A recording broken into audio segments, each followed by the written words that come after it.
सबसे बड़ा बचाव है।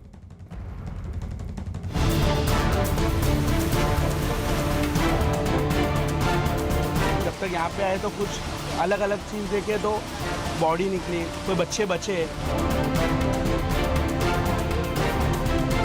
माना ये जा रहा है कि यहाँ पर 17 लोगों की मौत हो गई है लैंडस्लाइड के वजह से।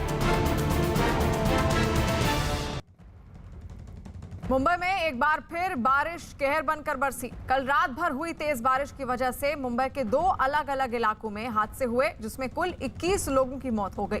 चेंबूर में जमीन खिसकने से झुग्गियों पर दीवार गिर गई, जिसमें 17 लोगों की मौत हो गई, जबकि विक्रोली में बारिश से मकान गिरने से 6 लोगों की मौत हो गई। दोनों जगहों पर राहत बचाव के काम में एनडीआरएफ जुटी हुई है। ये 2 तस्वीरें आप देख रहे हैं हादसे की। बारिश की वजह से ये हादसा हुआ है। लगातार मुंबई में बारिश हो रही थी, जिसकी वजह से चेंबूर में जमीन खिसकने की वजह से मलबे के अंदर अब तक 17 लोगों की दबकर मौत हो चुकी है। वहीं दूसरी तस्वीर विक्रोली की आप देख रहे हैं। यहाँ पर एक मकान की दीवार ढह गई, जिसमें 6 लोगों की मौत हो गई है।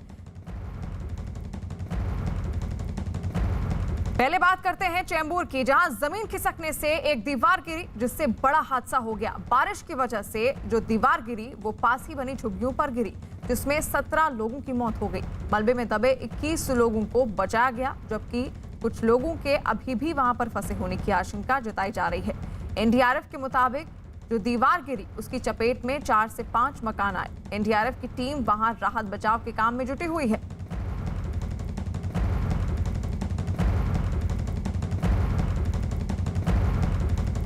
और श्रेया हमारे साथ लाइव जुड़ी हुई है मुंबई के चेंबूर से। श्रेया, अब भी वहां पर लगातार एनडीआरएफ क्या जुटी हुई है? अब भी राहत बचाव कार्य चलाया जा रहा है? क्या फोर्स बढ़ाने की जरूरत पड़ रही है? देखिए, बीती रात ये जो घटना हुई है, जिसके बाद कुछ ही घंटों में जो एनडीआरएफ के जवान जो है वो यहाँ पहुंचे और उन्होंने रेस्क्यू ऑपरेशन को चालू किया। लेकिन ये जो ऑपरेशन है वो अभी भी जारी है। आप देख सकते हैं कि अभी भी जो एनडीआरएफ के जवान हैं वो अभी भी जो है वो मिट्टी को हटाने का काम कर रहे हैं। अभी भी ये बात हो रही है कि इस मिट्टी के अंदर या यहाँ मलबे के अंदर 3 लोग और फंसे हो सकते हैं।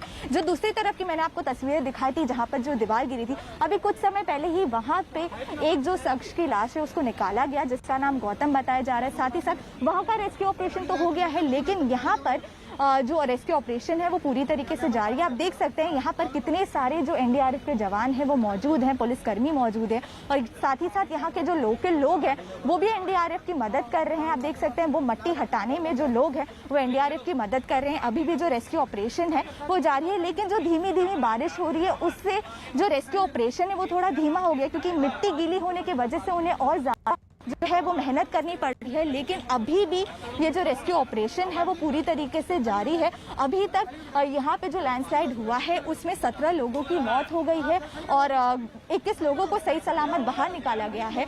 जिन झुग्गियों पे ये जो लैंडस्लाइड हुई है उसके साथ साथ उनके आजू बाजू के जो घर हैं उन्हें भी काफ़ी ज़्यादा नुकसान का सामना करना पड़ा है। और जब ये हादसा हुआ उसके तुरंत बाद जो लोग हैं वो लोगों की मदद में जुट गए। साथ ही साथ जब तक एनडीआरएफ के जवान हैं उन्होंने यहाँ पर पहले बिजली को काटा, क्योंकि जो पानी है उसके वजह से जो करंट है वो भी काफी ज्यादा पास हो रहा था, तो उन्होंने पहले जो है वो करंट को कट किया। उसके बाद से जो अपना रेस्क्यू ऑपरेशन है वो चालू किया और ये जो रेस्क्यू ऑपरेशन है ये अब तक जारी है।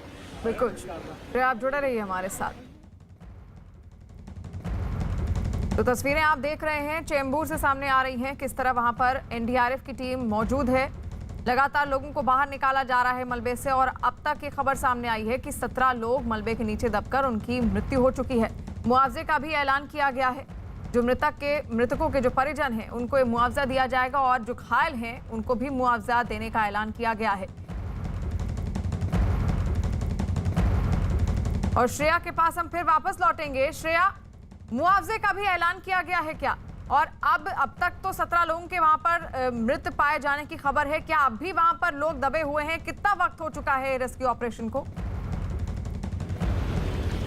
देखिए, ये जो घटना है वो 1-2 बजे के करीब हुई, जिसके आधे घंटे बाद ही जो एनडीआरएफ के जवान हैं वो यहाँ पर पहुंचे। आप समझ सकते हैं कि रात के 2-2:30 बजे से ही ये लोग लगातार इस काम में जुटे हैं कि जल्द से जल्द जो मिट्टी या मलबे के नीचे जो लोग फंसे हैं उन्हें जल्द से जल्द निकाला जाए। और अभी भी ये जो पूरा रेस्क्यू ऑपरेशन है वो जारी है। साथ ही साथ आप देख सकते हैं यहाँ पर जो लोकल जो लोग हैं वो भी जो मिट्टी है वहाँ से निकाल के उन्हें साइड पे फेंकने में लोगों की मदद कर रहे हैं। साथ ही साथ ड्रिल मशीन भी यूज़ की जा रही है और अभी भी ये बताया जा रहा है कि हो सकता है यहाँ पर और 3 लोग दबे हुए हों। इसके लिए जो रेस्क्यू ऑपरेशन है वो पूरी तरीके से जारी है। आप देख सकते हैं कि कितने सारे जो एनडीआरएफ के जवान हैं वो यहाँ मौजूद है और वो अपनी पूरी कोशिश कर रहे हैं कि वो जल्द से जल्द जो लोग भी अंदर दबे हैं उन्हें निकाला जाए।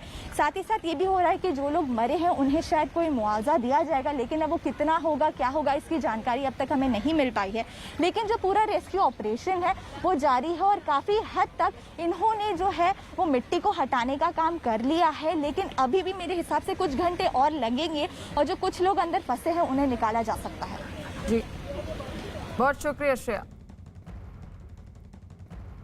वहीं चेंबूर में झुग्गियों के ऊपर दीवार गिरते ही वहां अफरा तफरी मच गई। अंधेरा होने की वजह से किसी को कुछ समझ नहीं आ रहा था, लेकिन लोग तेजी से राहत बचाव के काम में जुट गए। हादसे के थोड़ी देर बाद ही वहां एनडीआरएफ की टीम भी पहुंच गई और मलबा हटाने के काम में जुट गई। तेजी से मलबा हटाकर उसके नीचे फंसे लोगों को निकालने का काम शुरू किया गया।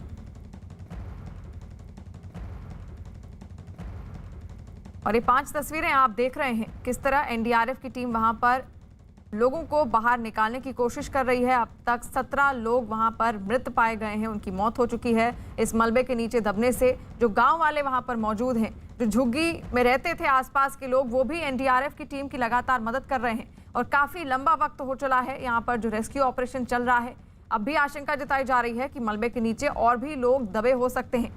मिट्टी को खोदा जा रहा है ताकि जो लोग वहां पर मौजूद हैं उनको सुरक्षित बाहर निकाला जा सके। महाराष्ट्र सरकार में मंत्री और एनसीपी नेता नवाब मलिक भी चेंबूर में हादसे की जगह पहुंचे और वहां राहत बचाव के काम का जायजा लिया। महानगर पालिका,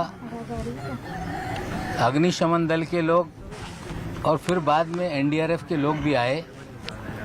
बचाव कार्य शुरू हुआ जिसमें लगभग 16 लोगों को निकाला गया, जिसमें 14 लोगों की मौत हो गई है। ये सत्य परिस्थिति है। यहाँ पे जो घटना हुई है, महानगर पालिका हर बार धोखा, जहाँ पे खतरनाक तरीके से झुपड़ी रहती है, क्या मकान है, इस तरह का सर्वेक्षण बारिश से पहले करती है। और यहाँ पे जो दुर्घटना हुई, यहाँ पे किसी को भी किसी प्रकार का नोटिस नहीं दिया गया था। ये सच्चाई है। अब जिन लोगों की जाने गई है उसको लेके एसडीआरएफ में 4 लाख रुपए की मदद दी जाएगी। मुख्यमंत्री सहायता निधि से 1 लाख रुपए का प्रयास करके हम लोग दिलाएंगे और जो एनडीआरएफ की नॉर्म से 2 लाख रुपए देने के, उसका भी हम प्रस्ताव केंद्र के पास भेजेंगे। मुंबई के चेंबूर के ही नहीं बल्कि विक्रोली में भी बारिश की वजह से हादसा हो गया। वहां एक मकान गिर गया जिसमें 6 लोगों की मौत हो गई है। और श्रेया हमारे साथ लाइव जुड़ी हुई हैं विक्रोली से। खबर एक बार फिर से आपको बता दिए चलें, जहां पर चश्मदीदों के मुताबिक मुंबई में रात भर हुई तेज बारिश की वजह से मकान गिरा, जिसके मलबे में 9 लोग फंस गए थे। एनडीआरएफ की टीम विक्रोली भी पहुंची और मलबा हटाने का काम शुरू किया। और चेंबूर से हमारी संवाददाता श्रेया वहां पर जुड़ी हुई है। श्रेया, जहां पर आप हैं, तस्वीर एक बार फिर से दर्शकों तक पहुंचाइए और दिखाने की कोशिश कीजिए किस तरह वहां पर एनडीआरएफ की टीम तैनात है और लोग किस तरह वहां सहायता कर रहे हैं इस पूरे रेस्क्यू ऑपरेशन में। देखिए, जो लैंडस्लाइड है वो रात में हुआ और आपको मैं दिखाऊंगी, पहाड़ी इलाका है और आप देख सकते हैं जो पहाड़ है ये काफ़ी ऊंचा है और यहाँ से ही जो मिट्टी है वो पूरा लैंडस्लाइड हो के अचानक से जो यहाँ नीचे घर है यहाँ पर गिरा और तुरंत ही कुछ घंटों में जो है एनडीआरएफ के जवान यहाँ पहुंचे। आप देख सकते हैं कि कितनी ज़्यादा मिट्टी का हिस्सा जो है नीचे घरों में गिर गया है और कुछ घंटों में ही एनडीआरएफ के जवान यहाँ पहुंचे और अभी भी जो रेस्क्यू ऑपरेशन है वो जारी है। आप देख सकते हैं किस तरीके से मिट्टी को हटाने का काम हो रहा है। अभी तक इस दुर्घटना में 17 लोगों की मौत हो गई है, लेकिन अभी भी ये माना जा रहा है कि यहाँ पर अभी भी 3 से 4 लोग इस मलबे या मिट्टी के नीचे फंसे हो सकते हैं। इसके लिए अभी भी रेस्क्यू जो ऑपरेशन है वो जारी है। बीती रात से ही काफ़ी तेज़ बारिश हो रही है जिसकी वजह से यहाँ पर जो है वो लैंडस्लाइड हुआ और आप देख सकते हैं ये पहाड़ी इलाका है। यहाँ पर जो घर हैं उनमें ज़्यादा दूरी नहीं है, साथ ही साथ जो गलियाँ हैं वो बहुत पतली पतली हैं। तो जितने भी लोगों की मौत हुई या जितने भी लोग जो घायल थे उन्हें बाहर तक एम्बुलेंस तक तक ले जाने में जो एनडीआरएफ के जवान हैं उन्हें काफ़ी ज़्यादा मुसीबतों का सामना करना पड़ा, क्योंकि ये एक पहाड़ी इलाका है और यहाँ से 2 किलोमीटर इन्हें नीचे जाना पड़ रहा है, क्योंकि जो एम्बुलेंस है वो उससे ज़्यादा ऊपर नहीं आ सकती और जो गलियाँ है वो भी काफ़ी ज़्यादा पतली पतली है। तो ये सारी चीज़ों की वजह से वक्त ज़्यादा लग रहा है, लेकिन अभी भी आप देख सकते हैं कि किस तरीके से जो काम है वो पूरी तरीके से चालू है और कितने सारे जो लोग हैं वो जुटे हुए हैं। साथ ही साथ यहाँ पर जो लोकल लोग हैं वो भी काफ़ी ज़्यादा जो एनडीआरएफ के जवान हैं उनकी सहायता कर रहे हैं। काफ़ी सारे ऐसे भी लोग हैं जो यहाँ पर उन्हें पानी, खाना, सारी चीज़ें लाकर दे रहे हैं, क्योंकि बीती रात से ही ये जो ऑपरेशन है वो चालू है, जिसकी वजह से यहाँ के जो लोकल लोग हैं वो काफ़ी ज़्यादा मदद के लिए सामने आ रहे हैं। और अभी भी जो रेस्क्यू ऑपरेशन है, जो मलबा है, उसे हटाने की पूरी कोशिश की जा रही है।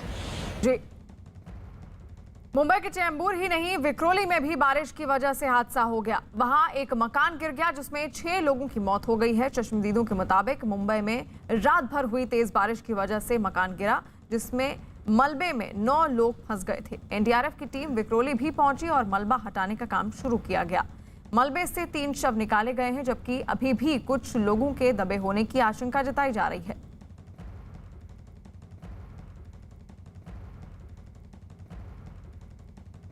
ये पहाड़ी भाग है, यहाँ के कुछ लोग घर ऊपर बांधते हैं और 20-25-30 हज़ार में बेच देते हैं। जिनको जो गरीब लोग होते हैं वो घर लेते हैं, वहाँ रहते हैं और फिर बारिश में ऐसे बड़ी दुर्घटना होती है, उसका नुकसान हमारे लोगों का होता है, जिनकी जान गई उनका हो जाता है। तो मेरी ऐसी कहना है कि जो लोग ऐसे घर बांधते हैं यहाँ के, उनके ऊपर अभी जो घर बांधे, जो घर टूटे, वो जिसने बांधा उनके ऊपर शासन ने कड़क कार्रवाई करनी चाहिए। बीजेपी नेता किरीट सोमैया ने मुंबई में हुए 2 हादसों के लिए महाराष्ट्र सरकार और बीएमसी को जिम्मेदार ठहराया है। मुझे समझ में नहीं आता है कि मुख्यमंत्री उद्धव ठाकरे शिवसेना ने 25 साल में मुंबई में किया क्या। 6ठी बार मुंबई इस मॉनसून में डूबा है, इसकी जिम्मेदारी उद्धव ठाकरे जी को लेनी पड़ेगी। 25 साल से मुंबई महापालिका में ठाकरे सरकार है, तो ये सब वहाँ पर बचते कैसे है? उनके जो माफिया कॉन्ट्रैक्टर है वही ये सब काम करते हैं। भारी बारिश की वजह से चेंबूर और विक्रोली में हुए हादसे पर राष्ट्रपति रामनाथ कोविंद ने दुख जताते हुए ट्वीट किया। राष्ट्रपति ने लिखा कि मुंबई के चेंबूर और विक्रोली इलाकों में भारी बारिश के बाद हुए हादसों में कई लोगों की मौत की खबर से गहरा दुख हुआ। मैं शोक में डूबे परिवारों के प्रति अपनी संवेदना व्यक्त करता हूं और सफल राहत और बचाव कार्य की कामना करता हूं।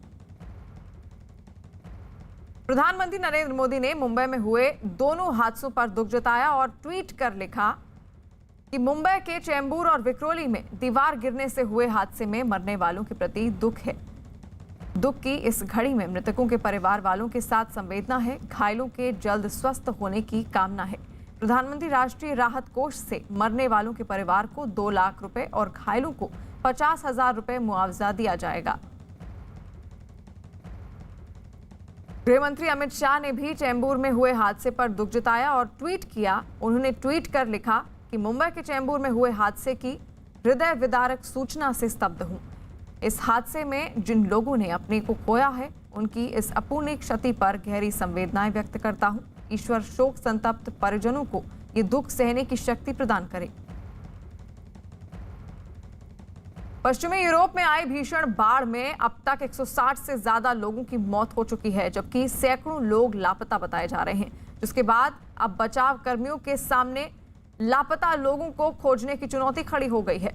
भारी बारिश के बाद जर्मनी और बेल्जियम में आई भीषण बाढ़ में सैकड़ों लोग लापता हुए हैं। इस बाढ़ से यूरोप के दूसरे देश बुरी तरह से प्रभावित हुए हैं। बताया जा रहा है कि स्विट्जरलैंड, लग्जमबर्ग और नीदरलैंड्स में भी भारी बारिश हुई है, जिसमें वहां शहर के टापू बने नजर आए। आपको यूरोप के 5 देशों की तस्वीरें दिखा रहे हैं। जर्मनी, चेक रिपब्लिक, ऑस्ट्रिया, बेल्जियम और हॉलैंड। ये वो देश है जहां भारी बारिश के बाद आई बाढ़ का सबसे ज्यादा असर हुआ है।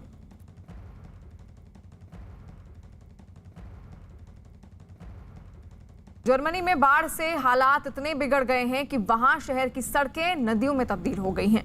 तस्वीरों को देखकर ऐसा लगता है कि मानो वहां सड़कों पर नदी बह रही हो।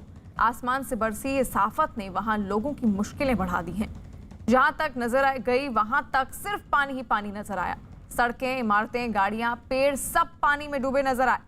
पूरा का पूरा शहर एक टापू बना दिया है दिखाई दे रहा है। बाढ़ का सबसे ज्यादा असर जर्मनी में हुआ है। बताया जा रहा है कि वहां बाढ़ से अब तक 133 से ज्यादा लोगों की मौत हो चुकी है। शहर के शहर टापू बन गए हैं और लोगों का जीवन बुरी तरह से प्रभावित हुआ है। सड़कों पर सिर्फ पानी ही पानी नजर आ रहा है। जहां तक गाड़ियां, मकान सब पानी में डूबे हुए नजर आ रहे हैं। हालात इतने बिगड़ चुके हैं कि राहत और बचाव के काम में अब वहां सेना को सड़कों पर उतरना पड़ा है। लगातार बारिश की वजह से वहां बाढ़ के हालात बन गए हैं, जिसके बाद वहां से तबाही की तस्वीरें सामने आई हैं। कई दिनों से भारी बारिश की वजह से वहां गांव का बुरा हाल दिखाई दिया। बताया जा रहा है कि इस बाढ़ में कई लोग बेघर हो गए हैं। वहीं जर्मनी को भी बड़ा आर्थिक नुकसान हुआ है। जर्मनी में बाढ़ से हुई तबाही की 2 तस्वीरें दिखा रहे हैं। शहर के शहर पानी में डूबे नजर आए। सड़कें, रेलवे ट्रैक सब पानी में डूब गया। सड़कों पर गाड़ियां जहां तहां फंसी रह गई और जिसके बाद सेना को राहत और बचाव काम के लिए लगाया गया है।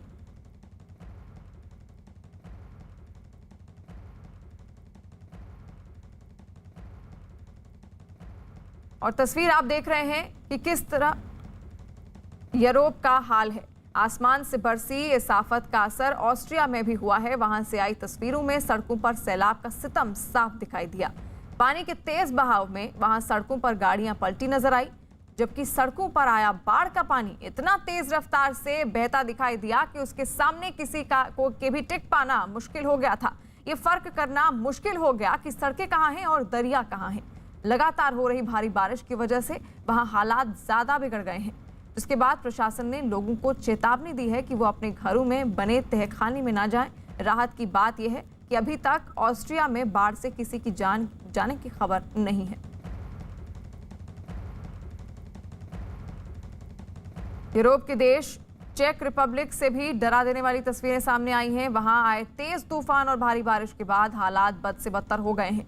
इतनी तेज बारिश हुई कि उसका पानी शहरों की सड़कों पर ऐसा बहता दिखाई दिया कि मानो वहां कोई नदी तेज रफ्तार में बह रही हो।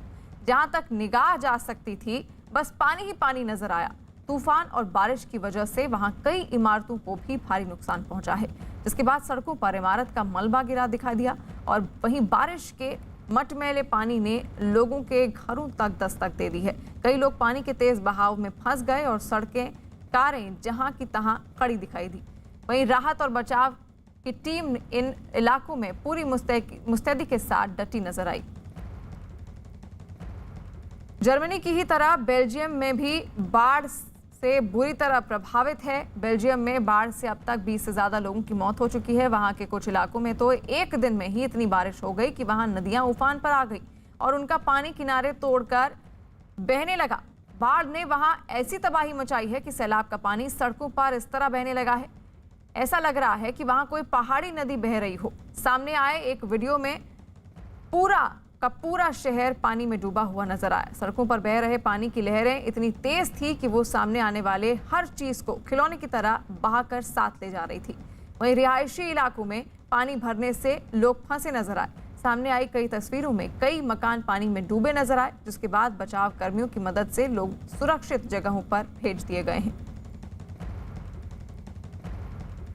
पोलैंड में आई बाढ़ के बाद वहां के प्रधानमंत्री मार्क रूटे ने देश के दक्षिणी प्रांत में आपातकाल घोषित कर दिया है। भारी बारिश और बाढ़ का पानी भरने से शहर के शहर पानी में डूबे नजर आए। तस्वीरों को देखकर ऐसा लगा कि मानो वहां कोई टापू हो। हालात इतने बिगड़ गए कि लोगों को अपने घरों को छोड़कर सुरक्षित जगहों पर जाना पड़ रहा है और राहत और बचाव के काम में सेना के जवानों को लगाना पड़ा। रिहायशी इलाकों में पानी आगे आकर बढ़ने लगा। इसके लिए नदियों पर बने बांधों को बंद कर दिया गया और रेत से भरी बोरियों को रखकर पानी को रोकने की कोशिश की गई। पंजाब कांग्रेस पर बड़ी खबर आ रही है। न्यूज 18 के नीरज कुमार की खबर है कि सिद्धू को पंजाब कांग्रेस का अध्यक्ष बनाए जाने की खबरों के बीच आज पंजाब के कांग्रेस सांसद दिल्ली में बैठक करेंगे। खबर है कि ये सांसद सोनिया गांधी से मिलने का वक्त मांगेंगे और मांग करेंगे कि सिद्धू को पंजाब कांग्रेस का अध्यक्ष न बनाया जाए। ये बैठक कांग्रेस के राज्यसभा सांसद प्रताप सिंह बाजवा के घर पर होगी।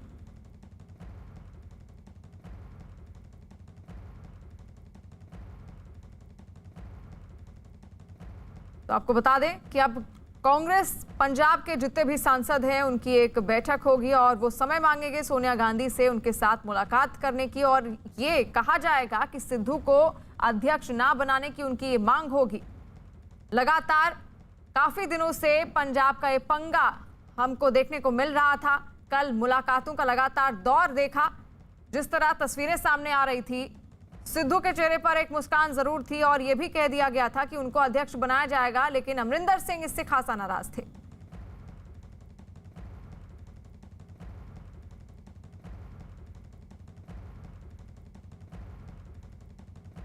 और दिल्ली से नीरज कुमार हमारे साथ लाइव जुड़े हुए हैं और चंडीगढ़ से नपिंदर सिंह बरार हमारे साथ जुड़े हुए हैं। नीरज, आपसे शुरुआत करते हुए, पंजाब का पंगा अब भी लगातार जारी है। कल से उम्मीद की जा रही थी कि अब सब कुछ ठीक होने वाला है, लेकिन एक बार फिर से सब कुछ बिगड़ता हुआ दिखाई दे रहा है।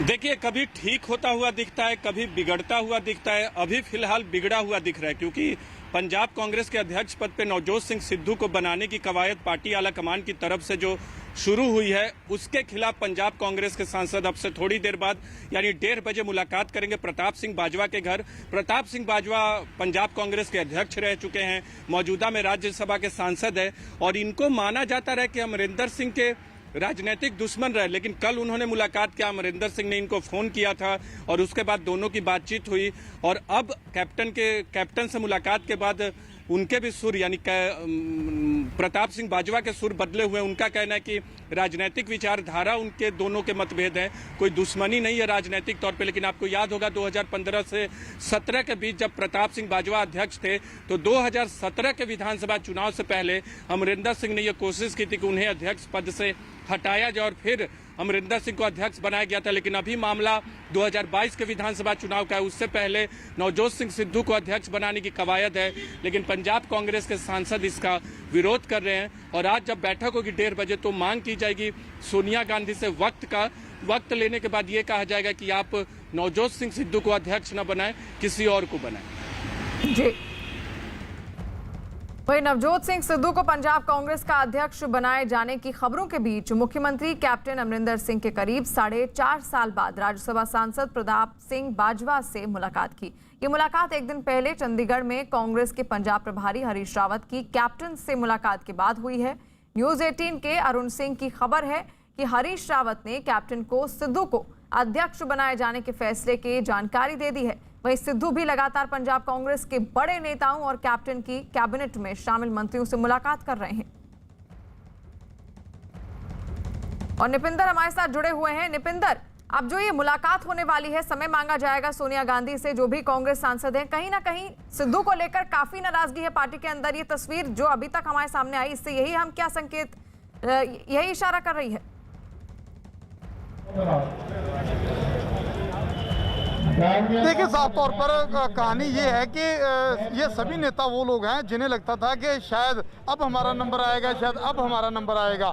जब 2017 में पंजाब में मुख्यमंत्री कैप्टन अमरिंदर सिंह बने तो उस वक्त चुनाव से पहले कैप्टन अमरिंदर सिंह ने साफ कह दिया था कि ये मेरा आखिरी चुनाव है। तो कहीं ना कहीं 2022 के चुनाव के पर नज़र थी सबकी और सभी इन बड़े नेताओं को लगता था कि शायद अब कैप्टन अमरिंदर सिंह जाएंगे तो हमारा नंबर आएगा, हम लाइन में हैं, हम कतार में हैं। और दूसरा, कैप्टन अमरिंदर सिंह की जिस तरह से पहले लोकप्रियता थी, जिस तरह से पहले विधायक और उनके जो जितने भी नेता थे वो कैप्टन अमरिंदर सिंह को अपना नेता मानते थे। पंजाब में कांग्रेस का मतलब था कैप्टन, ऐसा माहौल पंजाब में पैदा हो गया था। लेकिन इस सत्ता में, इस टर्म में उनके ज़्यादातर विधायक, उनके मंत्री खुद उनसे नाराज नजर आए और लगातार कहते रहे कि जो वायदे किए थे कैप्टन अमरिंदर सिंह ने वो पूरे नहीं हुए। तो लगातार ऐसा माहौल पैदा हो रहा था। और दूसरी तरफ नवजोत सिंह सिद्धू वो दूसरा ग्रुप लेकर के सामने डट गए थे, कैबिनेट से बाहर चले गए थे। उन्होंने कैबिनेट मिनिस्टर का जो पोस्ट थी उसे भी एक्सेप्ट नहीं किया, उन्होंने ज्वाइन नहीं किया। तो नवजोत सिंह सिद्धू अपनी अलग से एक टीम बनाते रहे। नवजोत सिंह सिद्धू देखिए प्रियंका गांधी के नज़दीक हैं, राहुल गांधी के नज़दीक हैं। और पंजाब में जब कैप्टन अमरिंदर सिंह के खिलाफ जो विधायक या मंत्री खड़े हुए तो वो नवजोत सिंह सिद्धू के पाले में जा डटे। और प्रताप सिंह बाजवा पहले उसी पाले का हिस्सा थे, उसी टीम का हिस्सा थे। लेकिन जैसे ही ही उस टीम में नवजोत सिंह सिद्धू को लीड रोल में देखा गया, तो प्रताप सिंह बाजवा को शायद कहीं ना कहीं ये लगने लगा है कि अब तो नवजोत सिंह सिद्धू अगर सामने आएंगे, अगर उनकी अध्यक्षता में अगर पंजाब में चुनाव लड़ा जाएगा तो फिर हम तो कहीं नजर आएंगे नहीं। तो शायद उन्हें आज इस हालात में कैप्टन अमरिंदर सिंह से ज्यादा खतरनाक नवजोत सिंह सिद्धू लगे, इसलिए वो आज कैप्टन अमरिंदर सिंह के पाले में नजर आने लगे, जिनके हमेशा वो खिलाफ बोलते रहे हैं। 4.5 साल की सत्ता के दौरान अनेक चिट्ठियां उन्होंने कैप्टन अमरिंदर सिंह को लिखी, कैप्टन अमरिंदर सिंह के काम पर उन्होंने सवाल उठाए, पंजाब में सत्ता जो अब तक जो वायदे किए थे वो पूरे नहीं हुए, ऐसे इल्ज़ाम लगाते रहे प्रताप सिंह बाजवा। लेकिन कल एकदम से तस्वीर बदली हुई नजर आई, प्रताप सिंह बाजवा दूसरे खेमे से उठकर कैप्टन अमरिंदर सिंह के खेमे में नजर आए, और आज की मीटिंग काफ़ी कुछ तय करेगी। क्या जो पंजाब के सांसद है कांग्रेस के, वो क्या निर्णय लेते हैं, सोनिया गांधी से मिलने की बात करते हैं, सोनिया गांधी उन्हें टाइम देती है। बिल्कुल, बहुत शुक्रिया निपिंदर, आप तमाम जानकारियों के लिए हमारे साथ जुड़े रहिए। पंजाब कांग्रेस में जारी हलचल के बीच कैप्टन और सिद्धू का अलग अलग नेताओं से मुलाकात का सिलसिला जारी है, और करीब 4.5 साल बाद कैप्टन की कांग्रेस के राज्यसभा सांसद प्रताप सिंह बाजवा से मिले। ये मुलाकात कैप्टन अमरिंदर के फार्म हाउस पर हुई है। करीब 4 घंटे तक चली मुलाकात के दौरान पंजाब विधानसभा के स्पीकर राणा केपी सिंह और पंजाब सरकार में मंत्री गुरमीत सिंह सोढ़ी भी शामिल रहे। कैप्टन और बाजवा की मुलाकात की तस्वीर को कांग्रेस नेता मनीष तिवारी ने भी ट्वीट के जरिए साझा किया और लिखा कि बाजवा और अमरिंदर सिंह को एक साथ देखकर खुशी हुई और उम्मीद जताई कि राज्यसभा सांसद और मुख्यमंत्री मिलकर एक मजबूत टीम तैयार करेंगे। नीरज जुड़े हुए हैं हमारे साथ। नीरज, मजबूत टीम तैयार करेंगे, मनीष तिवारी ने लिखा है, क्या मजबूत टीम तैयार हो पाएगी इस मुलाकात के बाद? देखिए, ये मुलाकात मजबूत टीम के लिए नहीं है बल्कि सिद्धू के खिलाफ है। मजबूत टीम की बात जरूर मनीष तिवारी ने की है। अगर आप वो मजबूत टीम जिस ओर इशारा करें, यानी प्रताप सिंह बाजवा को अध्यक्ष बना दिया जाए और कैप्टन के नेतृत्व में तो चुनाव लड़ा ही जाएगा, मुख्यमंत्री के वो उम्मीदवार हैं ही, क्योंकि मौजूदा में भी सीएम के पद पे वही है।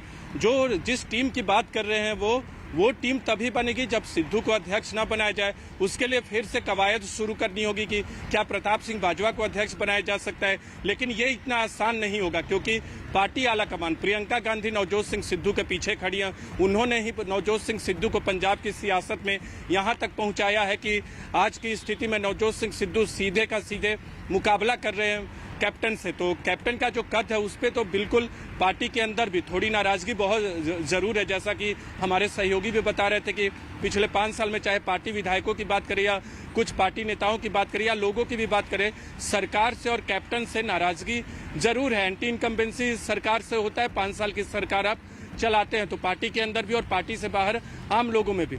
लेकिन कैप्टन और उनके समर्थकों का यह मानना है कि जिस तरीके से सिद्धू को अध्यक्ष बनाने की कवायद है उसका वो विरोध करे। जिस तरह से सिद्धू ने डेरोगेटरी ट्वीट्स किए थे कैप्टन के खिलाफ, उससे वो नाराज हैं। इसके अलावा कैप्टन का यह भी कहना है कि पार्टी आलाकमान का फैसला तो उन्हें मंजूर होगा लेकिन वो उस फैसले में शामिल नहीं होंगे। यानी ये साफ है कि कैप्टन के जो समर्थक आज जो सांसद जुटेंगे उसमें यही मांग रखी जाएगी कि पार्टी अध्यक्ष सोनिया गांधी से कि आप सिद्धू को अध्यक्ष न बनाएं। बिल्कुल, निपिंदर भी हमारे साथ जुड़े हुए हैं। निपिंदर, जब से ये पूरी हलचल मची है पंजाब कांग्रेस में, तब से धीरे धीरे करके ये पूरा मुद्दा जो है सिद्धू वर्सेस अमरिंदर सिंह हो गया है। अब आपको क्या लगता है किसका पलड़ा ज्यादा भारी होता हुआ यहाँ पर दिख रहा है?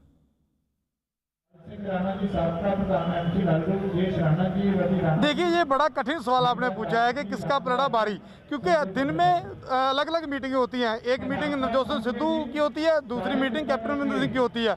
एक बार माहौल ऐसा लगने लगता है कि नवजोत सिंह सिद्धू को आज अनाउंस कर देंगे, कुछ ही देर बाद अनाउंस कर देंगे, लेकिन दूसरी तरफ कैप्टन अमरिंदर सिंह का कोई ना कोई बयान आता है, उनकी कोई ना कोई स्टेटमेंट आ जाती है, तो पूरे मामले को एक बार फिर से ठहराव आ जाता है। तो ऐसा माहौल पंजाब में इस वक्त पंजाब की सियासत में चल रहा है। जैसे 3 दिन पहले ही नवजोत सिंह सिद्धू जैसे ही दिल्ली से एक संकेत मिले कि नवजोत सिंह सिद्धू को अध्यक्ष बना दिया जाएगा, सोशल मीडिया पर उन्हें बधाइयाँ देने वाले का तांता लगने लगा और उनकी मीटिंगें भी शुरू हो गई। तो उसके बाद आप कल का माहौल देख लीजिए, किस तरह नवजोत सिंह सिद्धू सुनील जाखड़ से मिले, बाकी कैबिनेट मिनिस्टर से मिले, उन लोगों से मिले जो कैप्टन अमरिंदर सिंह के करीबी हैं। चाहे वो बलबीर सिंह सिद्धू हो, पंजाब के हेल्थ मिनिस्टर हैं, वो कैप्टन अमरिंदर सिंह के बिल्कुल खास माने जाते हैं। उनके घर पे पहुंच गए नवजोत सिंह सिद्धू, ये दिखाने के लिए कि मैं सबको एक साथ लेके चलना चाहता हूँ। गुरप्रीत सिंह कांगड़ हैं, वो साफ तौर पर पर कह चुके हैं कि मैं कैप्टन के साथ हूँ, कैप्टन के साथ ही रहूँगा। उनके घर भी वो पहुँच जाते हैं। लाल सिंह बड़े सीनियर नेता है, उनके घर पे पहुँच जाते हैं। हालांकि सुखजिंदर सिंह रंधावा पंजाब के कैबिनेट मिनिस्टर ऐसे शख्स हैं जो कैप्टन अमरिंदर सिंह के बेहद करीबी माने बहुत जाते शुक्रिया थे। तमाम जानकारी हम तक पहुंचाने के लिए। आज भी सिद्धू एक बार फिर कांग्रेस विधायकों से मुलाकात करने घर से निकल चुके हैं। अब से कुछ देर पहले सिद्धू पटियाला में कांग्रेस विधायक मदन लाल के घर पहुंचे। अध्यक्ष बनाए जाने की खबरों के बीच नवजोत सिंह सिद्धू ने एक दिन पहले पंजाब कांग्रेस के करीब 30 विधायकों और मंत्रियों से मुलाकात की। सिद्धू से मुलाकात के बाद परगट सिंह ने सिद्धू को पंजाब कांग्रेस की कमान मिलने की उम्मीद जताई।